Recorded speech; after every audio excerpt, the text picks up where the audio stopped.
At home, she's a terrible wife. She takes advantage of being a housewife and doesn't do anything. After marriage, the husband who rarely came home said this at a family gathering. The relatives sympathized with him and said, "What a terrible wife." Then the husband went on to say, "She's bad at cooking and the food is inedible. She's bad at housework in general and the house is dirty. I don't even want to go home." I had reached my limit at this point. He had treated people so poorly, yet he had the nerve to say something like that. I was angry and said to my husband, "What are you talking about? You don't even have a house." My husband and relatives were surprised that I had spoken up. "We canceled our lease on our house a week ago. Your things are in storage. You don't even come home, so it's no wonder you didn't know." "What? Canceled?" My father-in-law told my bewildered husband. "What's going on?" After this, my husband would experience hell. My name is Emily. I'm 32 years old and married. My parents run a medium-sized factory. My father is the president, and my mother is in charge of organizing part-time workers at the factory. I'm an only child who was raised by my doting parents. I graduated from college and worked as an accountant for a major automaker. I'm shy and had little experience with romance when I turned 30. My parents were worried about me and introduced me to several potential partners through arranged dates, but I didn't find anyone who clicked with me. Just as I was thinking of giving up on arranged dates altogether, my father introduced me to someone he wanted me to meet. He was the son of an important business partner of my father's company. I couldn't ruin my father's reputation, so I reluctantly agreed to meet him. That's where I met Ken, who would later become my husband. Ken worked for another related company to inherit his father's company. He had a kind smile and was polite, which made me like him. It turned out that he felt the same way about me, and we exchanged contact information after our arranged date. We went on dates after that and got engaged 6 months later when Ken proposed to me. I happily accepted his proposal and went to both families to report our engagement. My parents were overjoyed by my marriage. "Emily, I'm glad. Ken, please make my daughter happy. With your father's company, we can work together for a long time." My parents seemed happy not only that I would be happy but also that we had a special bond with an important business partner. Thanks to Ken's company's dealings, my father's company seems to be doing well. Next, we went to visit Ken's parents. Their house was a mansion beyond my imagination. Smiling, my mother-in-law said, "I'm glad Ken and Emily are doing well. This child didn't get married until this age, so I was a little worried." My mother-in-law is apparently a city councilor. She seems kind, but her way of speaking is clear and she seems like a person with vitality. Then my father-in-law chimed in. "Yes, our family is a family business, so we value our bonds with our family and relatives. Emily will be one of them. I'll count on you for Ken from now on." My father-in-law was a person who seemed like a president with his dignity. I was nervous because of his rough demeanor. However, he agreed to our marriage and was happy about it. After that, Ken and I registered our marriage and had a wedding ceremony. The condition for getting married was to become a housewife. "My job is pretty busy, so I want Emily to take care of the house." I nodded at his words. "Okay, I'll do my best to serve you." Ken's salary was pretty good, and we received a large amount of wedding gifts from both families, so I wasn't particularly dissatisfied with being a housewife. My friends teased me that it was enviable to be a housewife with such good fortune. Ken and I started living together, but Ken refused his parents' offer to buy them a condominium. He said he wanted to live in a rental that was affordable for both of them. I thought it might not be good to rely on his parents for everything, so I agreed with Ken's idea. When they were deciding on a place to live, Ken said, "I'm too busy to go around looking for a real estate agent. Find a place you like and sign the contract. Is that okay?" "Yeah, I'll move in there." So I went around the real estate agents by myself and decided on a new rental apartment to live in with Ken after the wedding. We moved there after the wedding ceremony. We expected to start our sweet newlywed life, but it was soon shattered. Ken didn't come home at all. He came home when it was already past midnight due to overtime work on weekdays and left early in the morning. He also worked on weekends and holidays and said he had to work overtime. He also went on business trips frequently and sometimes stayed overnight. I stayed at home all day doing housework during that time, but I had a lot of free time. At first, I made food for Ken, but he said he had eaten outside and went to bed without touching it every day. So he continued to sleep at home without doing anything else.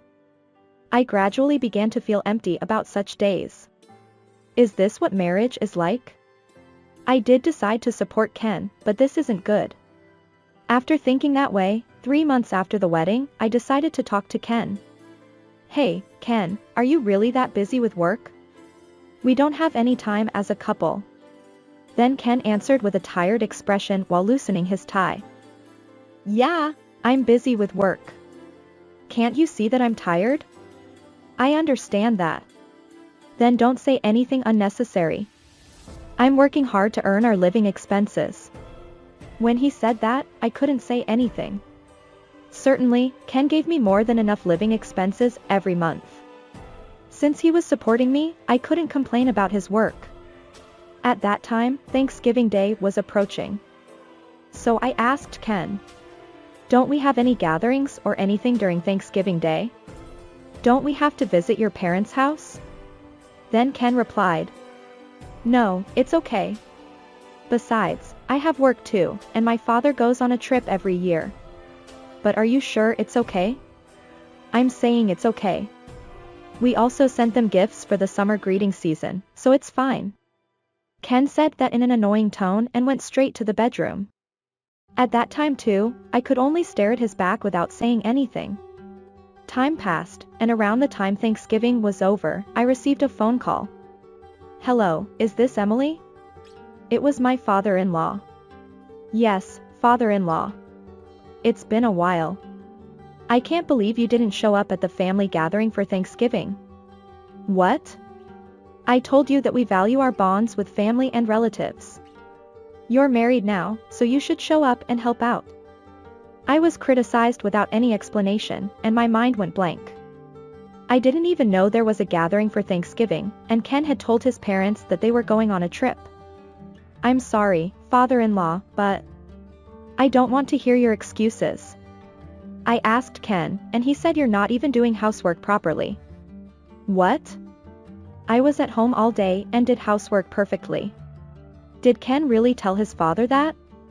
You became a housewife, so you should take care of the house properly. Got it? My father-in-law said that in an overbearing manner, and I could only answer yes. That night, I told Ken exactly what my father-in-law had said to me. You said there wasn't a gathering for Thanksgiving. So why? Did I say that? Maybe you misheard me. That's not true. If I knew there was a gathering, I would have gone. And if you have any complaints about my housework, you should tell me before telling your father.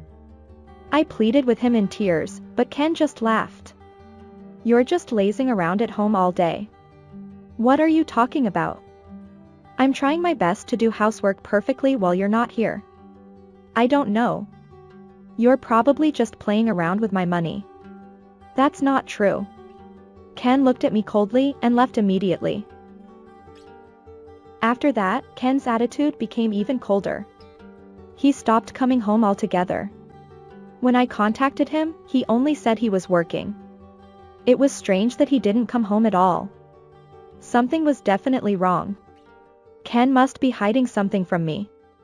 So I decided to investigate Ken by using my savings from when I was single to hire a private investigator.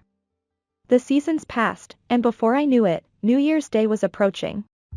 While I was doing housework, my father-in-law called again. Emily, there's a family gathering for New Year's Day, so make sure you show up. Yes, I understand. I immediately contacted Ken. Hey, father-in-law told me to show up for New Year's Day. Huh? You don't have to come. What? But I can't expose an incompetent wife like you to my relatives. I'll go alone, so don't come. The phone call ended abruptly. A few days later, I was in front of my in-laws' house. I could hear the sound of a lively party from inside. When I pressed the intercom, my surprised mother-in-law greeted me. "Emily, I heard you weren't coming." I bowed my head and showed up at the party. Then I heard these words from my relatives. "Finally, the bride shows up. Is that the wife who doesn't do any housework? It's been a while since we've seen her." My father-in-law looked sullen and glared at me.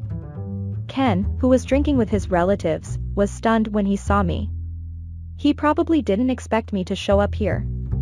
However, he couldn't kick me out in front of his relatives. So he turned away from me and started drinking again. While my mother-in-law and I were preparing food and drinks in the kitchen, I overheard a conversation in the living room. "Ken, is your married life going well?" "As you can see, uncle. As we can see.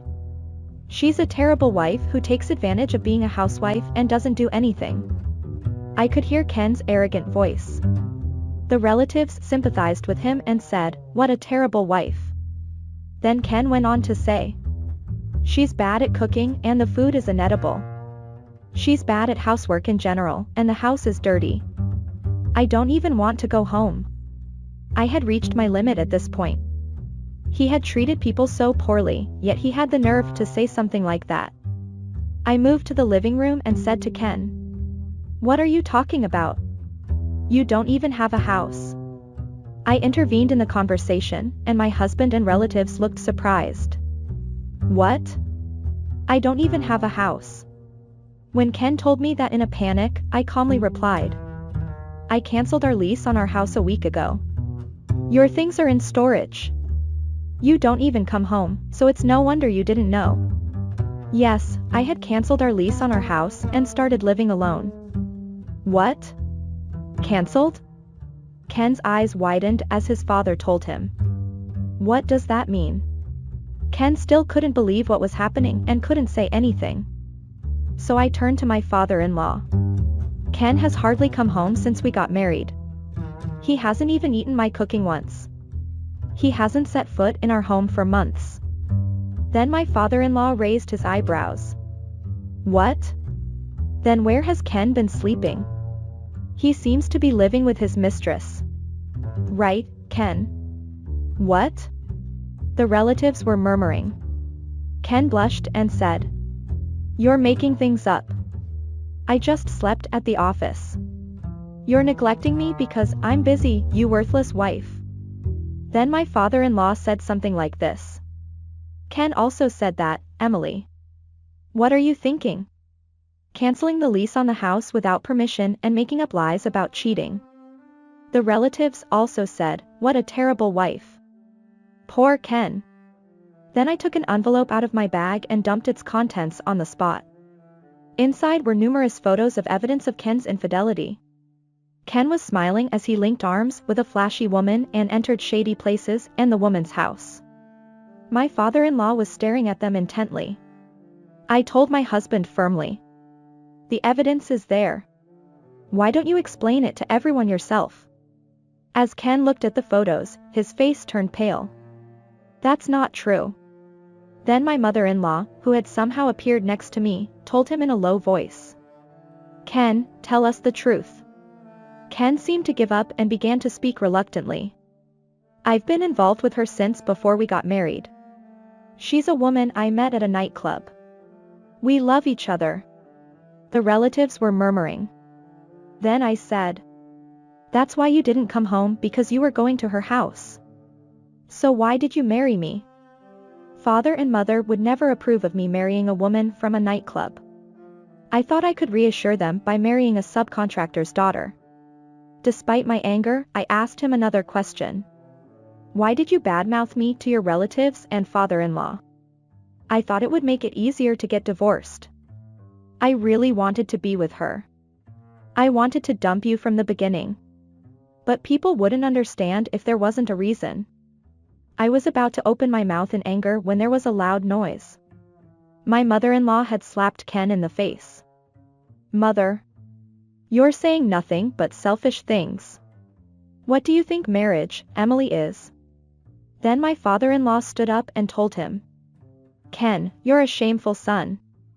We're disowning you. What? Disowning?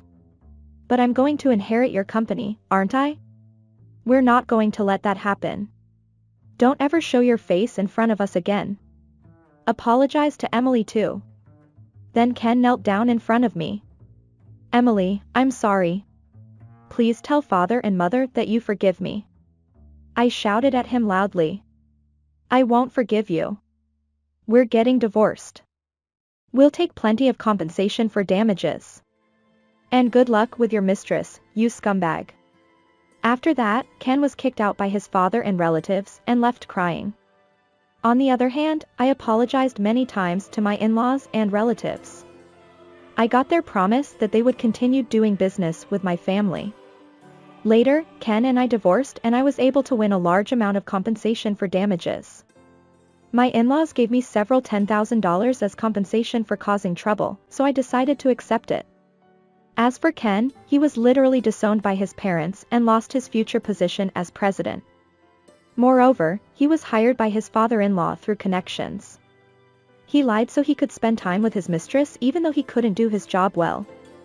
He was repeatedly late or absent from work, so he was fired.